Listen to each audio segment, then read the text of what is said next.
Welcome back to True Night Voices. Tonight everything might be quiet. Or not. Put on your headphones. Let's begin. There are people who live just beyond your wall. Next door, across the street. You don't know much about them, and you think that's enough. But sometimes, the scariest things don't come from far away. They come from the people you used to smile at every morning. Tonight, I have 3 true stories about neighbors who seemed harmless until they weren't.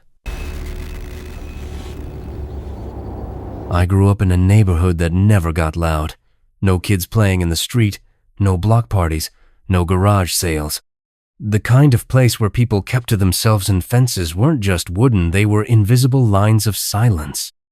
Across the street lived Raymond, early 60s, widower.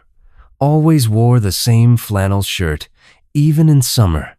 He had the kind of stillness about him that made even waving feel intrusive. My parents called him a quiet soul. I thought he was lonely.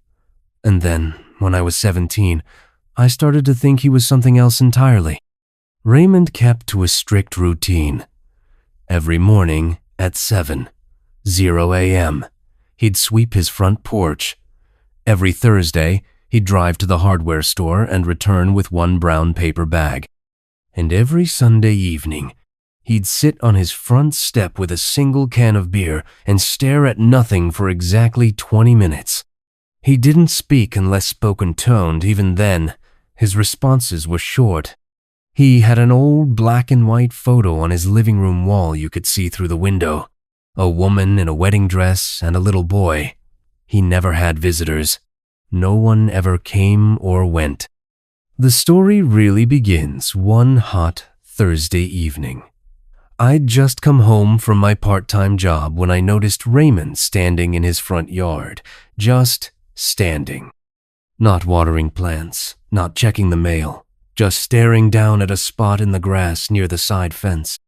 The next day, I saw him again, same spot, same stance, but this time he had a shovel. I didn't think much of it. People dig. Maybe a tree root was messing with his pipes. Maybe he was planting something.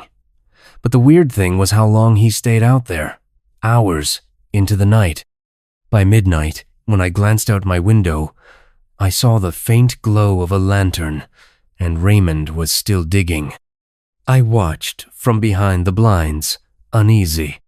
By Saturday morning, the hole was huge, at least 6 feet across, and from where I stood, it looked deep, too deep for gardening, and he was still going.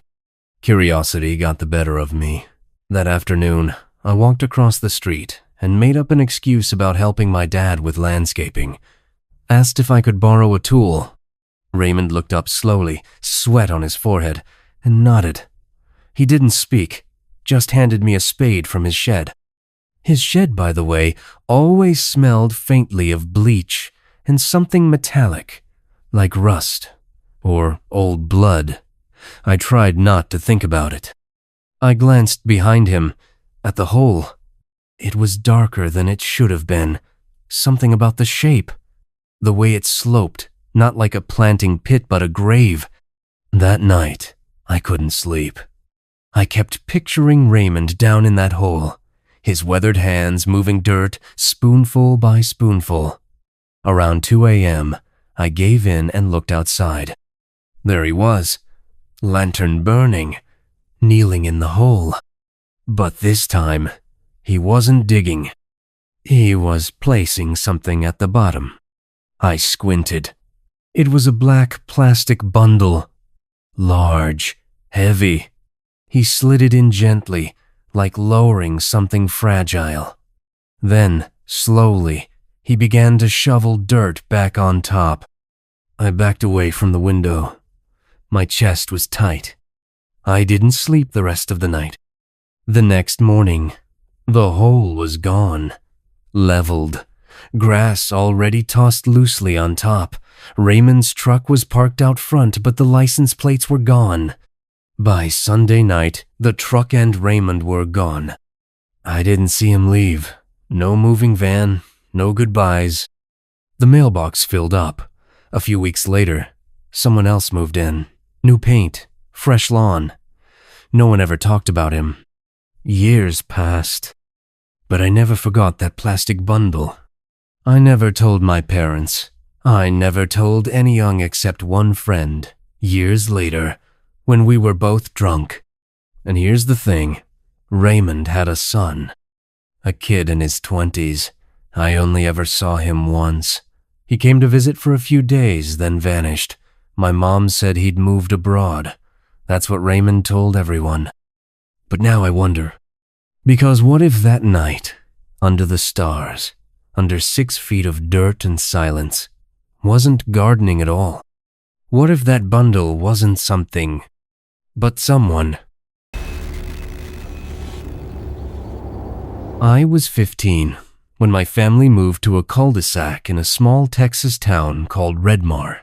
A quiet loop off a back road where the houses looked identical and the air always smelled like dry grass. Nothing much happened there, and that's exactly why my parents liked it. There weren't many kids my age around, but 2 doors down lived 2 brothers, Owen and Caleb Turner. Owen was the older one, maybe 16 or 17, with buzzed blonde hair and a strange twitchy energy. Caleb was younger, quiet, and followed Owen like a shadow. My mom called them off. My dad said they were probably just homeschooled. I met them when they came to our door, offering to help mow the lawn for free.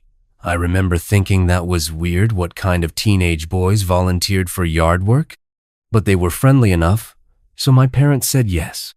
After that, they started showing up more often, sometimes with soda cans or pocket knives to show me, sometimes just to hang around. One afternoon, Owen asked if I wanted to go hiking with them. There was a trail behind the cul-de-sac that led into a dried-up creek bed and then into the woods. I didn't have many friends yet, so I said sure. We left around 5 p.m. The sun was still high, but the woods got dark fast. It was the kind of place that went dead quiet once you were in far enough. No birds, no wind. Just the sound of feet crunching dried leaves. Owen led the way. Caleb walked a few paces behind him, not saying a word. About a mile in, we stopped. I thought we were taking a break, but Owen dropped his backpack and pulled something out. It was a gun. Not a BB gun, not a toy. A real, steel-barreled revolver.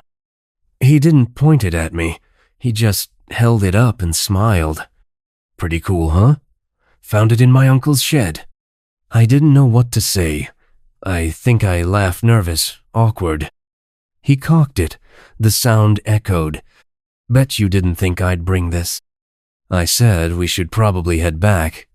He ignored me and pointed it at a tree. Fired once. The bang was deafening. Birds exploded out of the branches above us. Caleb flinched but didn't run. He just watched. I told him I was going home. Owen smiled again. Come on, don't be lame. We were just messing around. But something in his voice felt off. Like this wasn't a surprise to Caleb. Like this wasn't the first time. I turned and walked. Fast. Didn't run. But every instinct screamed that I should have. I didn't look back. I got home. Told my parents. My dad called the sheriff. They said there wasn't much they could do unless there was proof. We hadn't seen where he got the gun or if it was even loaded. The next night, around 11:30, I was lying in bed when I heard tapping on my window. Not knocking, tapping. I froze. My bedroom was on the first floor, facing the side yard.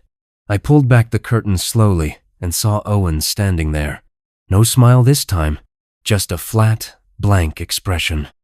He held up the gun. Then he pointed to his head and mimed pulling the trigger. I screamed. My parents called the police again. This time they came. But by then, Owen was gone. 2 days later, our car tires were slashed. 3 neighborhood cats went missing. The Turners were questioned but denied everything. There was no evidence. And then, one morning, I found something in our mailbox. A Polaroid, grainy, black and white. It showed me, sleeping, in my bed. The angle was from outside the window. That night, we packed our things and went to stay with my aunt 2 towns over. My parents didn't even tell the Turners we were leaving. A week later, we moved. I never saw them again. But for years after, I couldn't sleep without checking the windows. Every tap on the glass made me freeze. I don't know what would have happened if I hadn't walked away that afternoon in the woods. But sometimes I think about how easily things could have gone a different way. About how close I was to being just another story that no one would believe until it was too late. Back in 2014, I rented a duplex in a rundown part of Augusta, Georgia. I was 24, working nights as a security guard, and just needed something cheap. The place was fine-peeling paint, old pipes, but decent enough. My unit was on the ground floor. The upstairs belonged to a woman named Beverly Crane. I met her on my second day there. She was in her late 60s, wiry, with a sunken face and thin gray hair pulled into a tight bun. She wore the same oversized cardigan every time I saw her, no matter the weather. The kind of person who blinked too little and smiled too much. "We keep quiet here," she said, standing on the stairs. "You respect the quiet, and we'll get along just fine." I nodded. She stared a second too long before retreating up the steps. For the first month, nothing happened. I worked nights, slept days. The only noise I ever heard from her unit was the occasional creak of floorboards. But then, one morning around 3 a.m., I came home and found a note slipped under my door. "Too much noise. Don't drag furniture. Walls are thin." I hadn't moved anything, just walked in and set my keys down. I brushed it off. A week later, another note appeared. "Stop the talking at night. You're not alone." That one stuck with me. I lived alone. I didn't talk to myself. I didn't bring people over. Who did she think she was hearing? I started to pay more attention. Sometimes, I'd catch her staring out her upstairs window. No curtain, no blinking, just watching.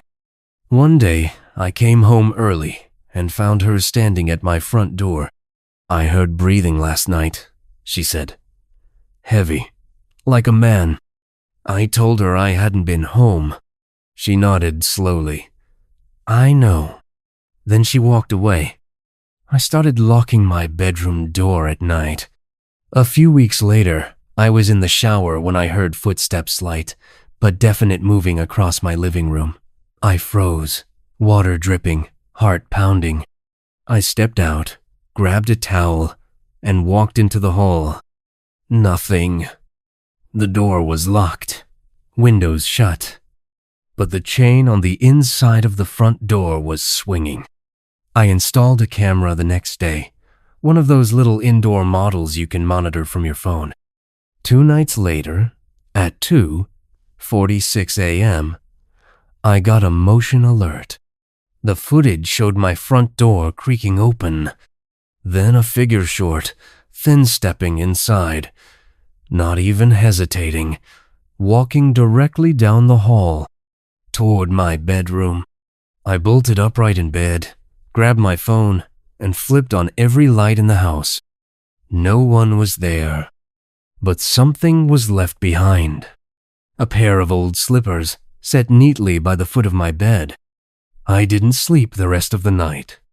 The next morning, I showed the footage to the police. They took it seriously, took my statement, said they'd talk to her. But later that day, the officer called me back. We knocked. No answer. Building manager says she hasn't paid rent in 6 months. Utilities were cut weeks ago. I asked how that was possible. She was clearly still living there. Well, here's the thing, he said. The name on the lease upstairs isn't Beverly Crane. It's Margaret Crane, her mother, deceased since 2009. They got a warrant. Inside the upstairs unit, they found a mattress on the floor, empty food cans, no running water, and walls covered in photographs. All of me.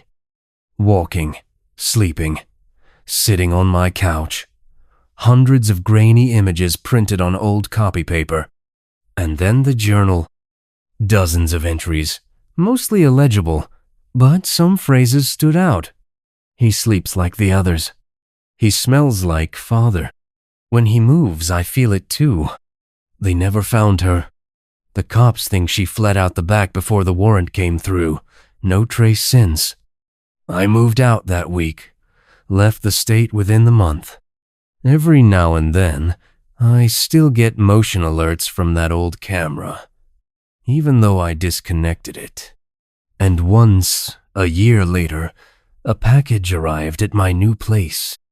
Inside, a single photograph. Me, taken from outside the window, while I was asleep. Doors can be locked, but windows from across the street stay open. If any part of tonight's stories felt a little too close to home, leave a like and come back next time, because someone might still be watching from upstairs